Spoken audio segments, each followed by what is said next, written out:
The easy crowd. You know, that place where everyone knows your name, but not a single soul knows your dreams. A place where mediocrity isn't just accepted, it's encouraged. What a wonderful spot, right?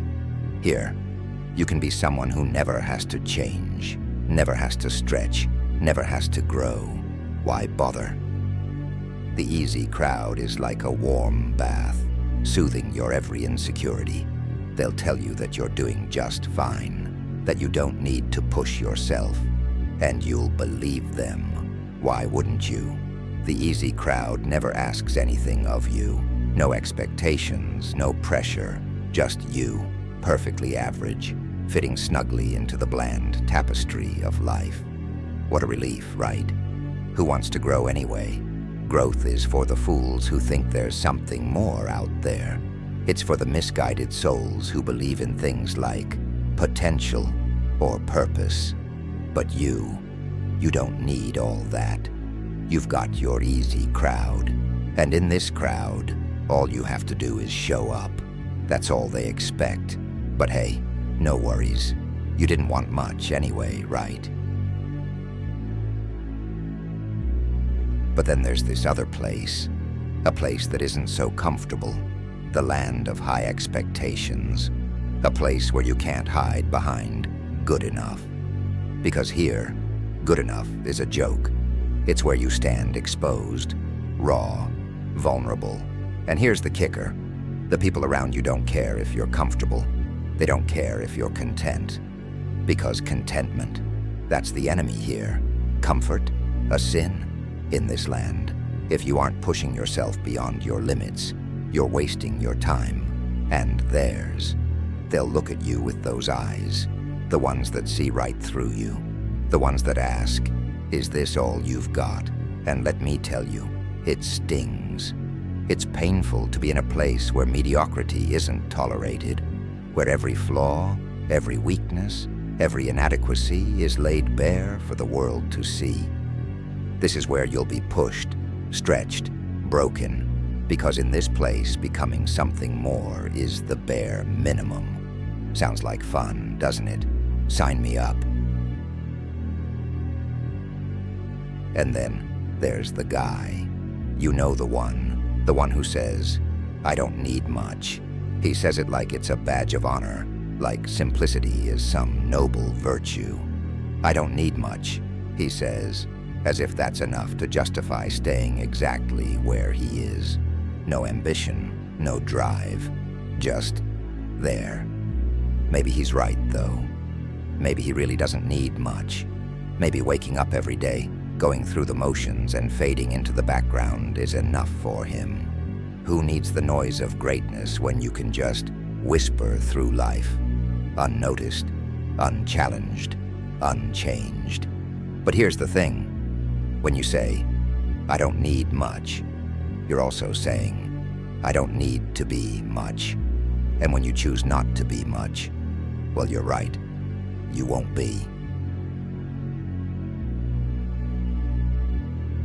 Let's talk about good enough.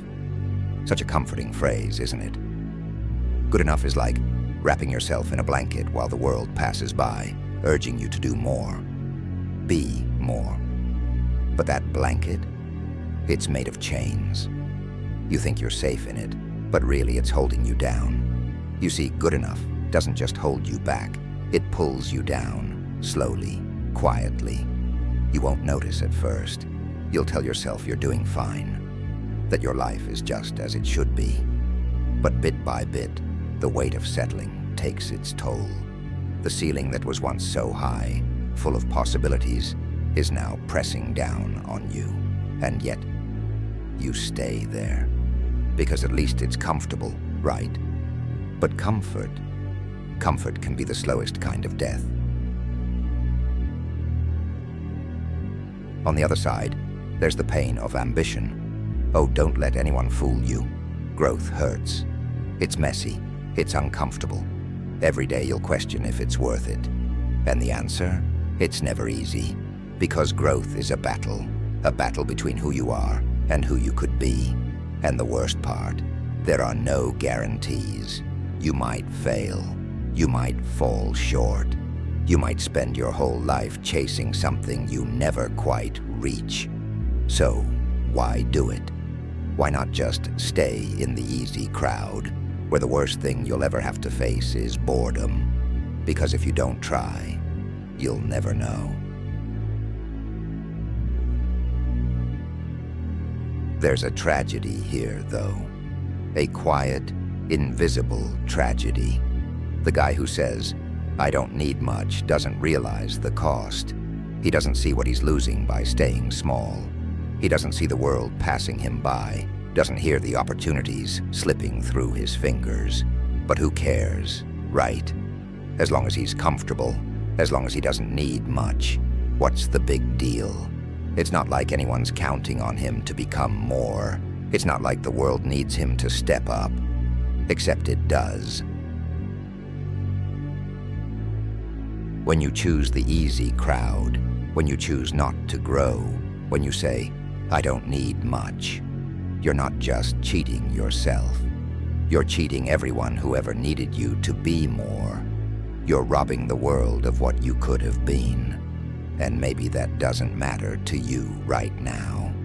Maybe you think it's enough just to get by. But here's the truth. You're wrong. The world does need more from you. More than you're giving. More than you think you're capable of. And by staying small, by staying comfortable, you're making a choice. A choice to fade away. A choice to be nothing more than background noise in the grand orchestra of life. And that's the real tragedy. So here you are, standing at the crossroads. One path is lined with comfort, ease, the soft embrace of mediocrity. The other, it's steep, it's rocky, it's filled with sharp edges and painful lessons. And at the end of that path, well, there might be something greater. Or maybe there's just more pain, who knows? But hey, no pressure. You don't need much, right? Just enough to get by. Just enough to survive. Just enough to be forgettable. But if you ever want more, if you ever want to become more, then you know what to do. You know where you need to go. Just be warned. It's going to hurt, and it's going to demand more from you than you think you can give. But at least then, at least you'll become more.